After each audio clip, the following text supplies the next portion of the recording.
Hey, what's going on? You know who it is. You know what it is. All right, you guys. So, a few people have talked about this, but I'm going to chime in on this. First of all, I just got to give the middle finger to Wallo and put extra honey on his butter biscuits because, first of all, Wallo made a unfounded and dumb sounding comment in which he went in on black business owners, talked about that nobody gives a damn and all that. No, we do give a damn. First of all, you don't speak for all black people. You don't speak for entire race. I wish guys like Wallow would understand the danger in when you say stuff like that. Because then you open up the door for these white supremacists and these non-blacks to give their unwanted and unasked for opinion on this issue. At the end of the day, to you whites and you non-blacks, stay the fuck out of our business. This doesn't concern you. Stay out of this. Okay? This between us. But then this is how you have these segments where you have these people that are not black have a panel talking about, well, I think it's racist to just go to a business because the business, that same jibber jabber that always, surfaces about where they try to put black people on a guilt trip. I just want to explain this to you non-blacks and you racists. We don't care what you think. I'm going to say this once again. We don't have to explain ourselves to you. You don't give us an explanation when you do stuff. So where you get off thinking that we got to explain stuff to you? Like we got to run everything by you, like we seek your approval. See, I'm not some of these other dudes on social media and stuff. I don't have to name their names. You know who I'm talking about. You know who they are. Those clowns. I don't have to do that. But I for real. But Wallo, come on, man. You got to stop that kind of stuff. At the end of the day, if I want to patronize a black business, that's my right. But you're not finna make me feel guilty about it. But to sit up there and just make it look like black people are scamming people, that's what I have a problem with. Now, it goes both ways as far as that go. A lot of times black businesses don't survive because of black people. Like I said before, I've talked about this on several occasions. You go into these non-black owned businesses, you don't have no problem paying what they ask you to pay. But then when it pertains to us, you want hookup, you want discount, you want you want stuff for free. You go full-fledged wimpy, hook me up, I'll gladly pay you on Tuesday. Can I build a tab? All that kind of stuff. See, nobody wants to have that part of the conversation where black people try to get over on other black people. My thing is, when I go to a black-owned business, I pay what they ask me to pay. And that's just real talk. A lot of times, if they see that you are a frequent customer and you come through on a regular basis, a lot of times they'll show you a little love. And we all know at restaurants, establishments, they have stuff, they put stuff on sale, or if it's a restaurant, they may have a Tuesday special, a Saturday special, whatever the case may be. So that's the thing. Nobody wants to talk about that. People like Wallo, he already showed his hand. Look at him, going to the Louis Vuitton store. Hey, that's fine. You can get whatever you want. But just because you feel comfortable shopping at those places, don't try to shit on the black businesses. And at the end of the day, okay, what have those white-owned businesses done for you? Okay, I'll wait. What do they do for us? How do they help us? A lot of times they don't even want us in there. How many incidents have you heard about black people going into white or non-black owned establishments and getting treated like dirt? You already heard about the incident that happened at Whole Foods where that black man was profiled and he did what I did. He made them give him his money back and he said he gonna sue him. How many times have you been hearing about black people getting called racial slurs, getting treated poorly, getting called out of their name, disrespected? But you okay going to those establishments. And like I said, those establishments don't even be wanting you in there. Yeah, they'll take your money, but they'll call you the N-word with the ER as soon as you walk out. They just want your money. They don't want you. Okay? So, come on, Wallo. Let's just keep it a buck, man. You can't be saying stuff like that, man.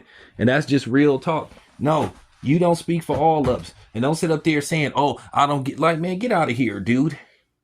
And what do you mean? Oh, it's the restaurant clean? Like, man, come on, dude.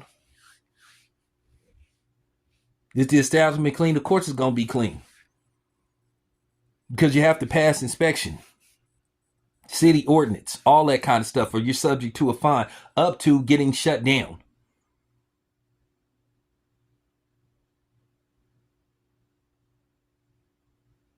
So at the end of the day, the same way you say, why do you have to necessarily shop at a black? Why do you necessarily have to shop at a non-black owned or a white owned business? Why do we continue to make everybody else rich except each other? And like I said, it's gonna take a joint effort to restructure our infrastructure, and that's just real talk. Can't be done overnight, but it can be done. And then here's the thing. A lot of times when you are a black business owner, they throw a lot of obstacles in your way. They purposely try to intentionally sabotage you or sabotage your businesses. Look online how many black businesses had to sue distributors for them basically trying to overcharge them. And I'm going to say this again.